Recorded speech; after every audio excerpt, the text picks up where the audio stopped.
You've got 2 for the bottom. So we'll get that in there after the steering mechanism has been laid in. Nice aluminum one for the front. When we get back towards the back, we've got the aluminum one for the back that's going to go in and hook up. Very nice and sturdy.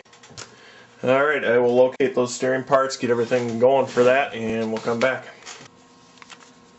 Okay, for the steering parts you're going to need bag F. That is going to have basically your servo saver, the spring for the servo saver, the 2 shafts for the steering arms, and the rest of the components. Everything's right there. You're also going to have the nice heavy duty aluminum steering link.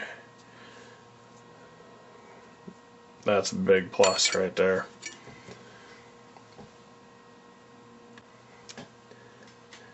Okay, your steering pieces, basically you've got a shaft. I'll pull this back apart here. You've got a bearing that goes in each end of this, like so. You got a shaft that comes up from the bottom, like so. Sits flush there, stands off there. That's the left side there. Here's your right side servo saver assembly. Aluminum shaft comes down through the top. Spring, there's a plastic washer that goes up underneath the spring. That goes on first, then the spring, then the aluminum adjuster nut. I usually give them enough. You don't want it too loose because if you ever, you get bump steers if you want it stiff. Take your other rod. You're going to take the one bearing, put it in the bottom there. The other one goes in the top. Take your rod, shove that up from the bottom, get that to snap through like so. You've got those both done that way. Now you can actually take, you're going to be sitting like this on the chassis. We can actually screw these in right now. I'm going to locate the screws for these. We'll attach those, and then what we'll do is we'll come in with the arm. We've got the 2 screws and the 2 collar nuts. They're basically a threaded collar. Those will help hold the steering arm down to the steering shafts themselves. We've got shims. These will actually go in between the top plate and this to eliminate any friction there on the bearings. It'll give it basically a nice free movement. So let me locate a couple of screws here for the bottom and we'll continue. Okay, these basically are held in with the short 4mm screws up through the bottom. We're going to have, it's kind of a fight doing this. You need 2 hands, and I'm wrestling a video camera on a tripod, not to mention a few other pieces here. So what we're going to do, let's get this in here. We're going to take our thread lock. You're going to want to make sure these are thread locked. I had one come loose on my buggy during a race. You don't want a loose steering sector when you're racing. It does not go over well. Take and run these up here to find my right driver.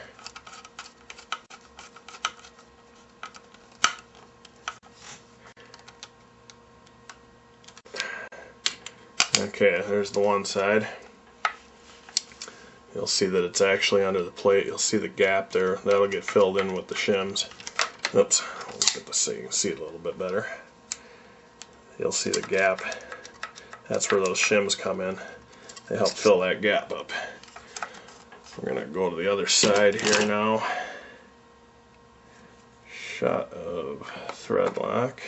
Get that out of the way. And we'll grab the other one here as we wrestle everything around.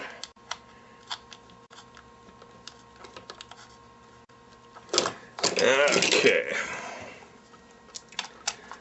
we'll run that one in.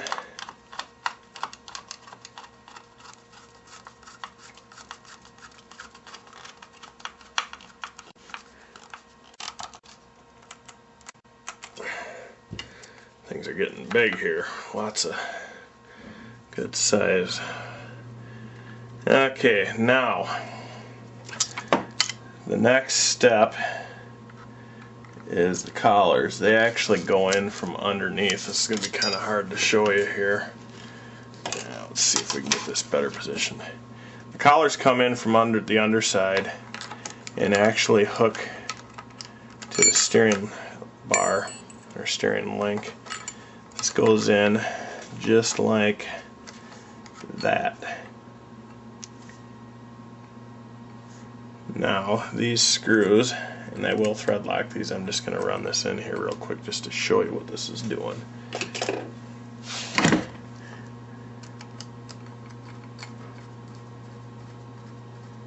They'll actually lock tight to the plate itself. What actually pivots then is the actual this threaded piece actually is what pivots. So, show you how that goes in there. We're going to take this one back out, put some thread lock on it, and run her back in, and then that one's good.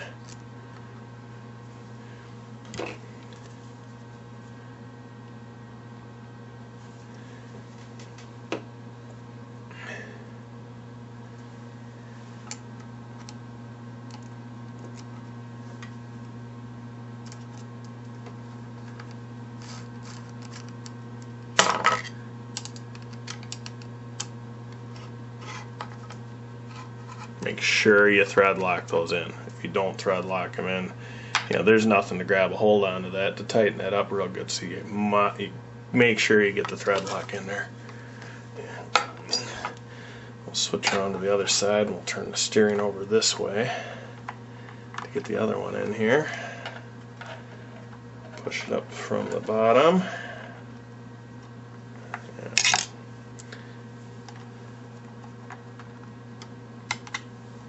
Like so. We'll find our screw. Give that one a shot of blue goo. Let's pull our rod out into place here. You can see I gotta see if we can hold this all together here with different fingers and alrighty.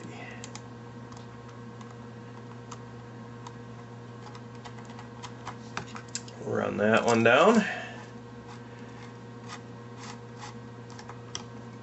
Make sure the arch for the steering link is facing towards the back. Otherwise you won't clear the diff housing when you go right to left.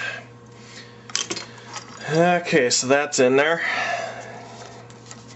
There's your basic steering link. We'll get rid of this slop right now by putting the shims in, and we'll drop a couple of screws down from the top. Thread lock those in.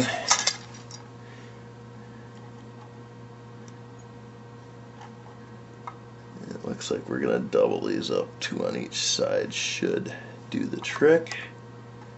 Oh, come on boys, get in there.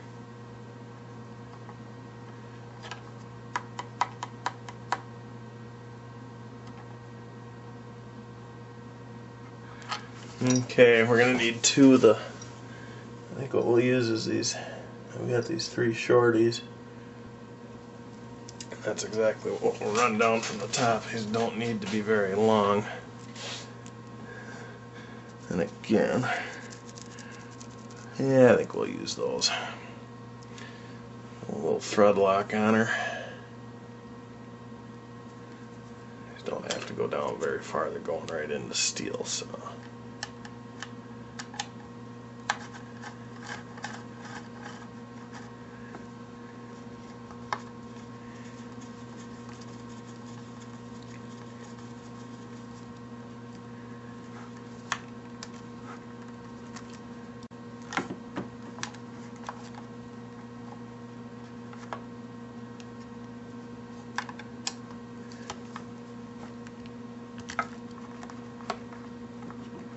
Okay.